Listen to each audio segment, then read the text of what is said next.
बच्चों, आप सभी का हमारे YouTube चैनल आइडियल देव क्लासेस में स्वागत है। बच्चों, आज हम आपके लिए 8 ग्रेड अभ्यास पुस्तिका विषय गणित लेके आए हैं जो कक्षा 8वीं के लिए है। और इस वीडियो के माध्यम से आज आपको कक्षा 8वीं का अध्याय 6 बताएंगे। अध्याय 6 में क्या है, घन और घनमूल। और ये जो आपकी नई पुस्तिका है, किसकी, गणित की 8 ग्रेड अभ्यास पुस्तिका, इसे वर्ष 2024-25 के लिए बनाया गया है। किसके द्वारा? मध्य प्रदेश राज्य शिक्षा केंद्र भोपाल द्वारा। और बच्चों, आपको बता दें कि इसी 8 ग्रेड अभ्यास पुस्तिका से आपकी वार्षिक परीक्षा में प्रश्न पूछे जाएंगे। तो चलिए देखते हैं अध्याय 6 घन और घनमूल। इसके बाद अध्याय 7 बताएंगे। इसके पहले की वीडियो में हमने आपको अध्याय 5 तक बता चुके हैं। आप हमारे चैनल आइडियल देव क्लासेस में जाके प्ले लिस्ट में आप एक अध्याय से 5 अध्याय तक की वीडियो देख सकते हैं। तो चलिए देखते हैं अध्याय 6 में क्या दिया है। अध्याय 6 घन और घनमूल। क्या दिया है इसमें? हम जानते हैं कि घन ऐसी ठोस आकृति है जिसकी सभी भुजाएं बराबर होती हैं। 2 सेंटीमीटर भुजा वाला घन बनाने के लिए 1 सेंटीमीटर भुजा वाले 8 घनों की आवश्यकता होगी। इसी प्रकार 3 सेंटीमीटर भुजा वाले घन बनाने के लिए 1 सेंटीमीटर वाले 27 घनों की आवश्यकता होगी। तो देखिए यहाँ पे क्या कह रहा है इसमें, 2 सेंटीमीटर भुजा, ये एक घन दिख रहा है आपको, 2 सेंटीमीटर भुजा वाला घन बनाने के लिए 1 सेंटीमीटर भुजा वाले कितने 8 घनों की आवश्यकता होगी। तो 1 का घन 1 गुणित 1 गुणित 1 बराबर 1, 2 का घन 2 गुणित 2 गुणित 2 बराबर 8 और 3 का घन 27। अतः हम कह सकते हैं कि जब एक संख्या को स्वयं से 3 बार गुणा किया जाता है, अतः हम कह सकते हैं कि जब एक संख्या को स्वयं से 3 बार गुणा किया जाता है तो गुणनफल पूर्ण घन संख्या पूर्ण घन संख्या प्राप्त होती है।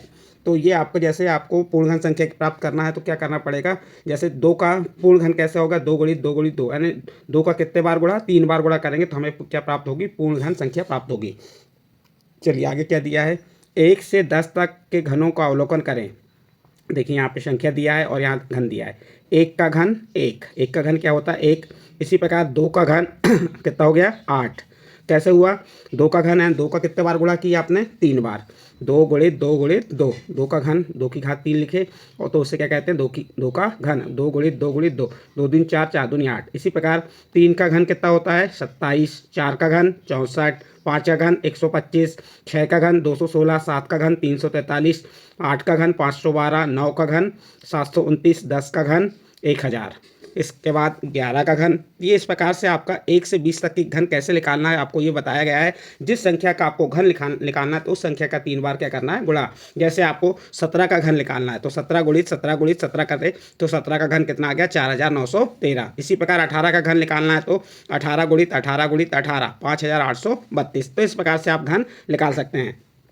इन संख्याओं पर विचार करें तो हमें कुछ रोचक तथ्य मिलेंगे। जैसे 1 से 1000 तक केवल 10 पूर्ण घन हैं।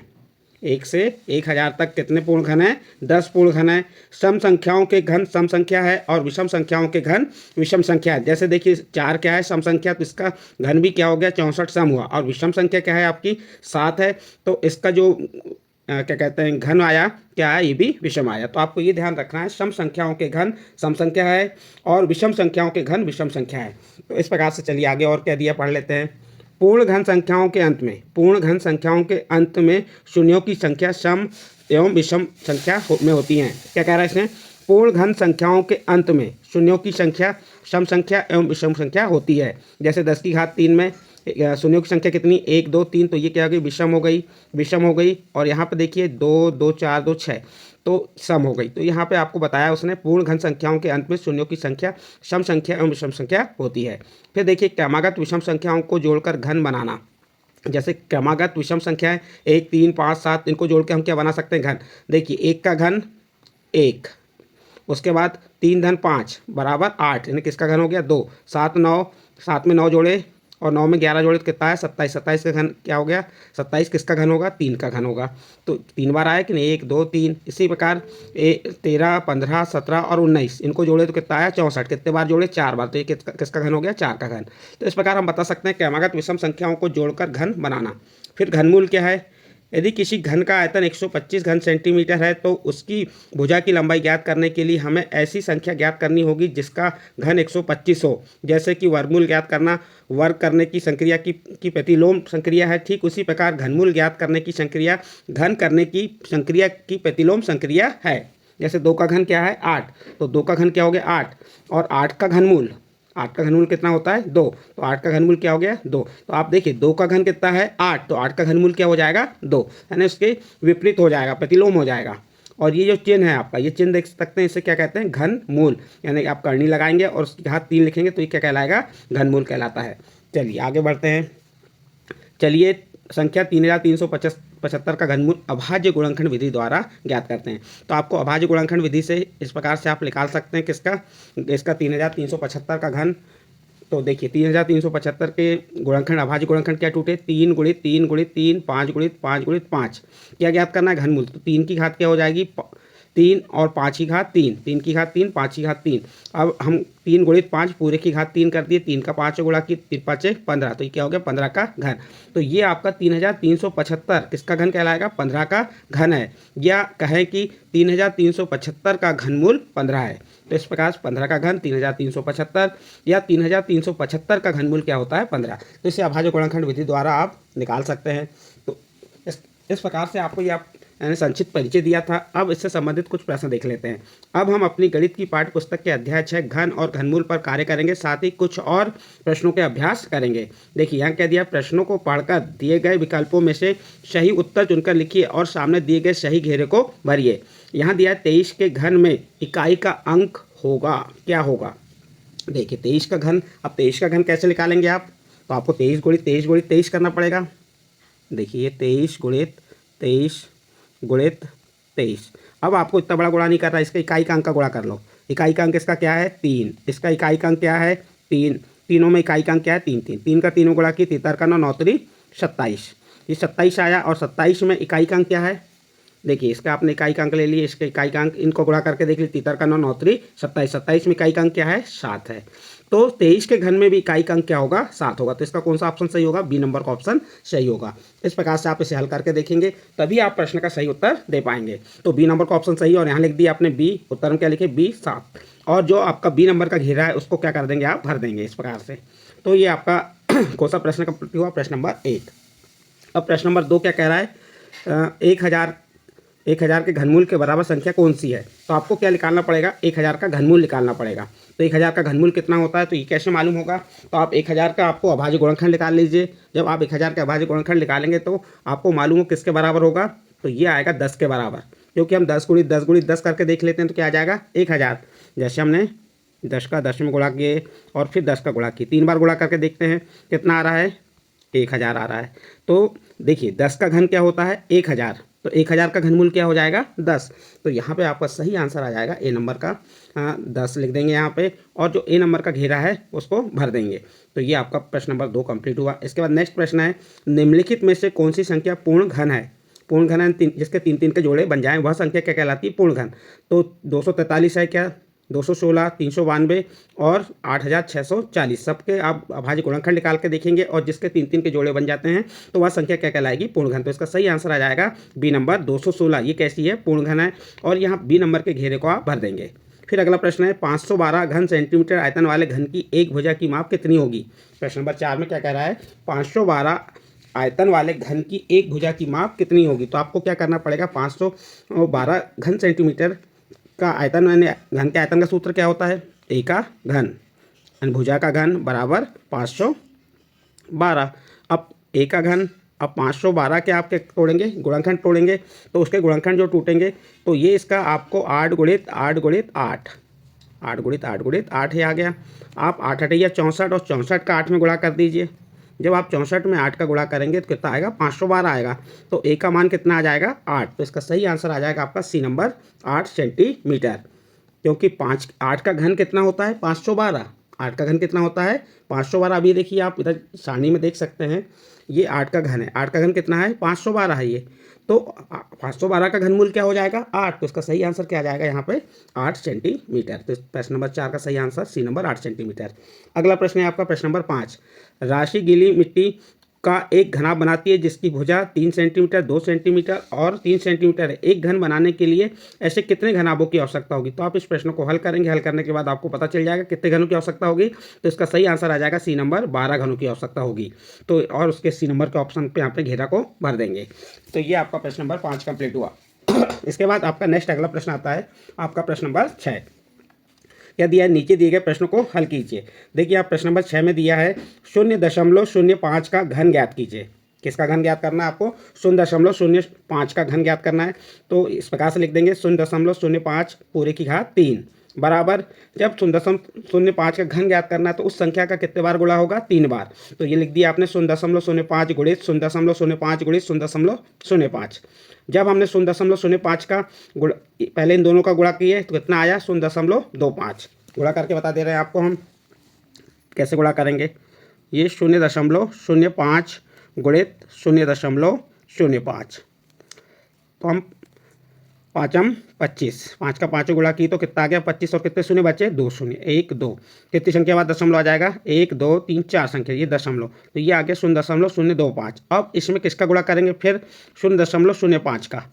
चलो इसमें गुणा करते हैं, तो 25 का 5 गुणा किए तो कितना आ जाएगा, यहाँ पे 125 आ जाएगा, और कितने शून्य, 1 2 3, 1 2 3 शून्य लगाए, फिर क्या लग गया दशमलव, तो कितना आ गया 0.0000125। ये किसका 0.05 का घन है। तो इस प्रकार से आप गुणा करके इसे हल कर सकते हैं। तो ये आपका आंसर हो गया, 0.05 का घन क्या हो जाएगा, 0.0000125। ये आंसर हो गया। ये आपका प्रश्न नंबर 6 कंप्लीट हुआ। इसके बाद नेक्स्ट अगला प्रश्न आता है आपका प्रश्न नंबर 7। 3 का घन को 3 क्रमागत विषम संख्याओं के योग के रूप में लिखिए। 3 के घन को हमको, 3 का घन क्या होता है 27।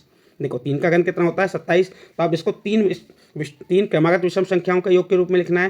तो पहली क्रमागत तो 1 हो गई, तो जो 1 का घन होगा, और 2 क्रमागत कौन सी हो गई, 1 और 3, तो ये किसका 2 का घन होगा, और 3 क्या आ जाएगा 7 9 11, 7 9 11।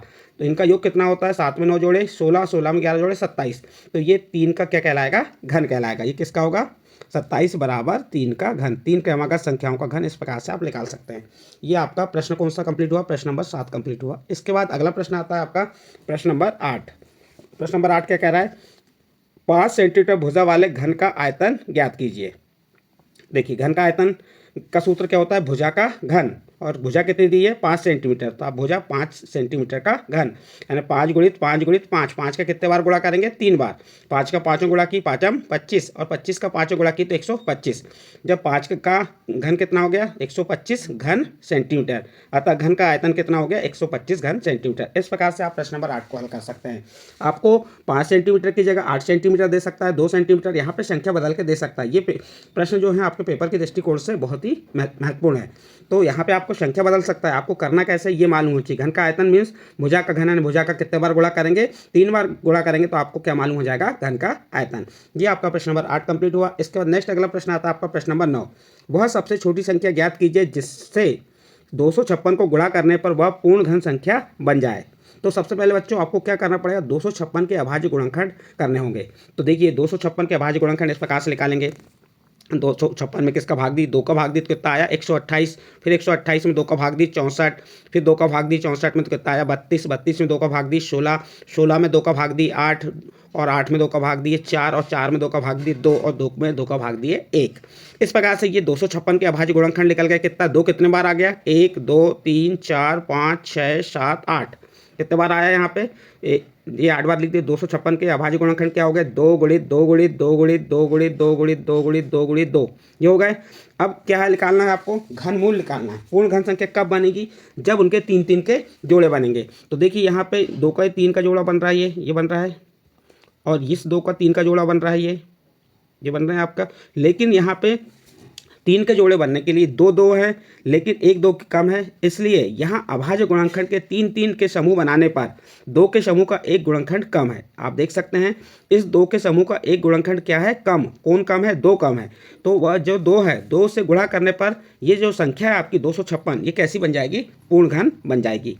तो यहाँ पर लिख देंगे 2 के समूह का एक गुणनखंड कम है, अतः 2 से गुणा करने पर संख्या 256 पूर्ण घन बन जाएगी।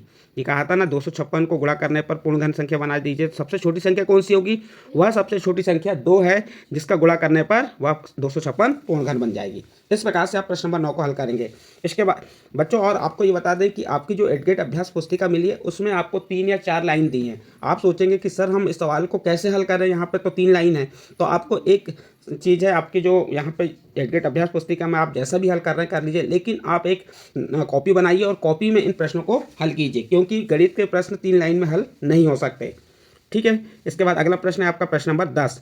वह सबसे छोटी संख्या ज्ञात कीजिए जिससे 192 को भाग देने पर वह पूर्ण घन संख्या बन जाए। जब आपके पास इस प्रकार के प्रश्न आते हैं तो आपको जो संख्या दी गई है उस संख्या के क्या निकालना पड़ेगा, आपको अभाज्य गुणनखंड। जैसे हमने यहाँ पे 192 के अभाज्य गुणनखंड आपको निकाल के बताएं। 192 का अभाज्य गुणनखंड क्या होगा, पहले 2 का भाग 192 में दी कितने बार गया, 96 बार गया, और 96 में 2 का भाग दी 48 आया, फिर 48 में 2 का भाग दिए 24 आया, 24 में 2 का भाग दी 12 आया, और 12 में 2 का भाग दी 6, और 6 में 2 का भाग दिए 3। तो इस प्रकार से ये आपकी क्या आ गया, अभाज्य गुणनखंड। और ये ध्यान देंगे यदि इकाई के अंक में 0, 2, 4, 6, 8 है तो 2 का भाग जाएगा, नहीं यदि ये संख्या नहीं है तो फिर 3 का देंगे। अभाज्य संख्या कौन कौन सी होती हैं, 2, 3, 5, 7, 11, ये क्या है आपकी अभाज्य संख्या, जिन्हें प्राइम नंबर भी कहते हैं। तो ये अभाज्य संख्याओं का भाग दिया जाता है और अभाज्य संख्याओं से ही हम क्या निकालते हैं, उसके अभाज्य गुणनखंड। तो देखिए 192 के अभाज्य गुणनखंड क्या हो गए, 2 गुणित 2 गुणित 2 गुणित 2 गुणित 2 गुणित 2 गुणित 3।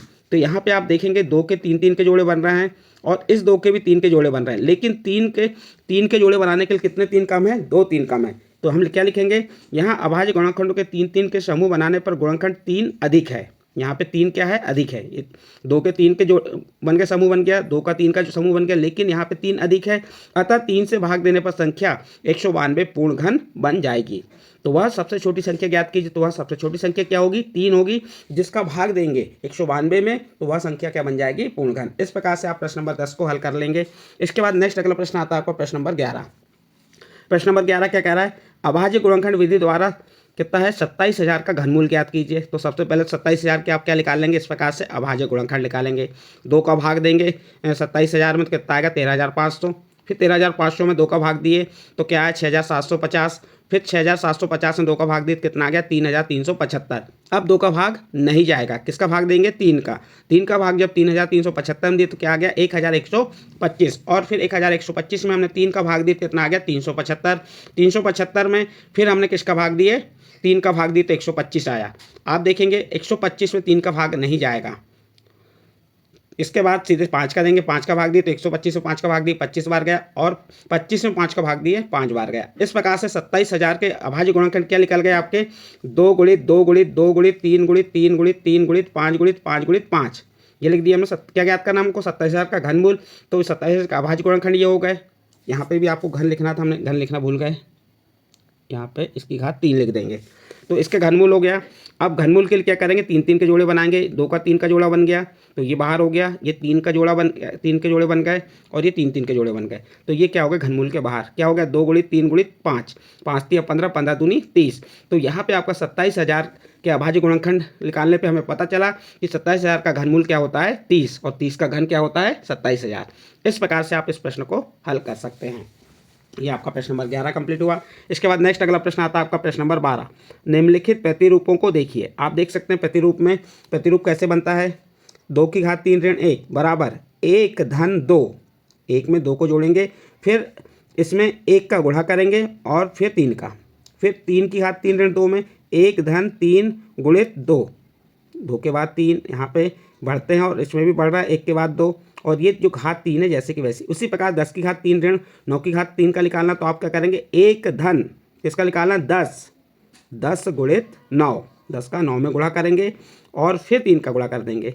1 धन 10 9 90, और 90 में 3 का गुणा किया 270, और 270 में 1 जोड़े तो 271। 10 की घात 3 और 9 की घात 3 का आपका वो क्या आ गया, 271 आएगा मान। तो इस प्रकार से आपका प्रश्न नंबर 12 को हल करेंगे। इसके बाद नेक्स्ट अगला प्रश्न आता है आपका प्रश्न नंबर 13। 1:2:3 के अनुपात में ऐसी 3 संख्याएं ज्ञात कीजिए जिनके घनों का योग 4500 है। तो कैसे हल करेंगे, जो आपको अनुपात 1 2 3 दिया है इसको मान लेंगे। माना संख्याएं क्या ज्ञात करना, 3 संख्या ज्ञात करना, तो आपको तीनों संख्याएं मान लीजिए। माना संख्याएं क्या है, 1 है तो x, 2 है तो 2x, और 3 है तो 3x। तो संख्या क्या हो गई, x धन x 2x तथा 3x है।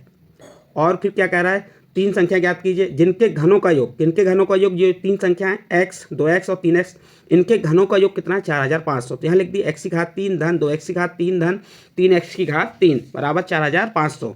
x की घात 3, अब 2x की घात 3 है, 2 का घन 8, x की घात 3 धन 3 का घन 27, x की घात 3 बराबर 4500। अब तीनों को जोड़ दिए, x की घात 3 में 8x की घात 3 जोड़े तो 9x की घात 3, और 9x की घात 3 में 27x की घात 3 जोड़ेंगे तो क्या हो जाएगा, 36x की घात 3 बराबर 4500। x की घात 3। अब इन दोनों के बीच में गुणा का चिन्ह है तो 36 का हम पक्षांतर करेंगे तो 4500 के भाग में चल जाएगा, तो 4500 भागित क्या हो गया 36।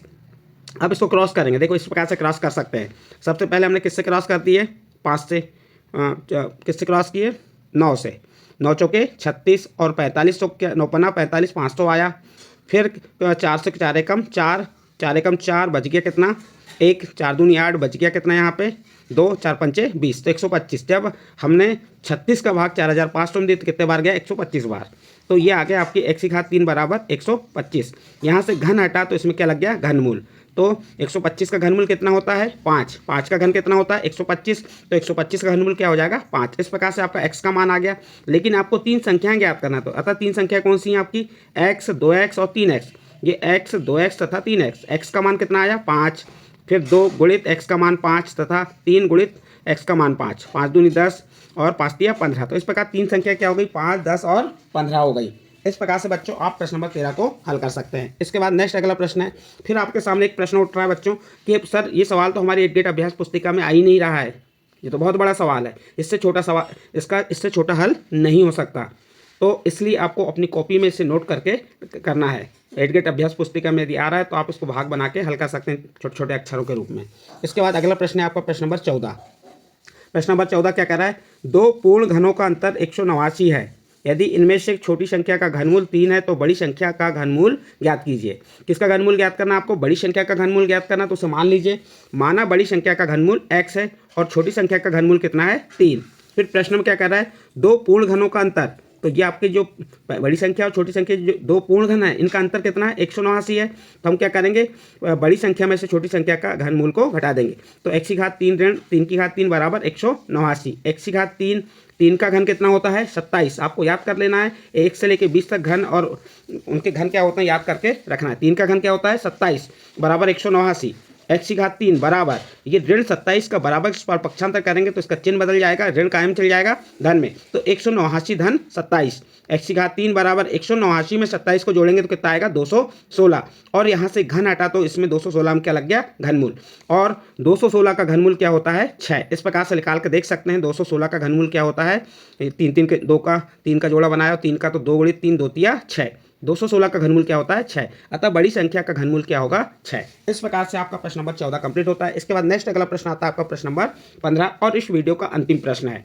चलिए प्रश्न नंबर 15 क्या कह रहा है, किसी घनाकार बक्से का आयतन 729 घन सेंटीमीटर है तो वह तल में कितनी जगह घेर सकता है। किसी घनाकार बक्से का आयतन, घनाकार बक्सा यानी घन का आयतन कितना दिया है 729 घन सेंटीमीटर, तो वह तल में कितनी जगह घेर सकता है। तो इसके लिए क्या करना पड़ेगा, हम घनाकार बक्से का आयतन कितना है 729 और हम उसकी भुजा ज्ञात कर लेंगे। तो भुजा का घन बराबर 729, यहाँ से घन हटा तो 729 में क्या लग गया घनमूल, तो भुजा बराबर 729 का घनमूल क्या होगा, तो 729 के आप अभाज्य गुणनखंड निकाल लिए इस प्रकार से। तो ये निकल गया अभाज्य गुणनखंड 3 गुणित 3 गुणित 3 गुणित 3 गुणित 3, तो यहाँ पे इसका घनमूल क्या हो जाएगा 3 गुणित 3 73 का 9, तो भुजा बराबर क्या आ गया 9, यानी घनाकार बक्से की भुजा कितनी है 9 सेंटीमीटर। अब तल का क्षेत्रफल, तल कैसा है वर्गाकार होता है, तो वर्ग का क्षेत्रफल निकालना पड़ेगा। तो वर्ग के क्षेत्रफल का सूत्र क्या होता है भुजा का वर्ग, भुजा क्या है आपकी 9, तो 9 का वर्ग 9 गुणित 9 बराबर 81 वर्ग सेंटीमीटर, अतः वह तल में 81 वर्ग सेंटीमीटर जगह घेर रहा है। इस प्रकार से आप प्रश्न नंबर 15 का हल करेंगे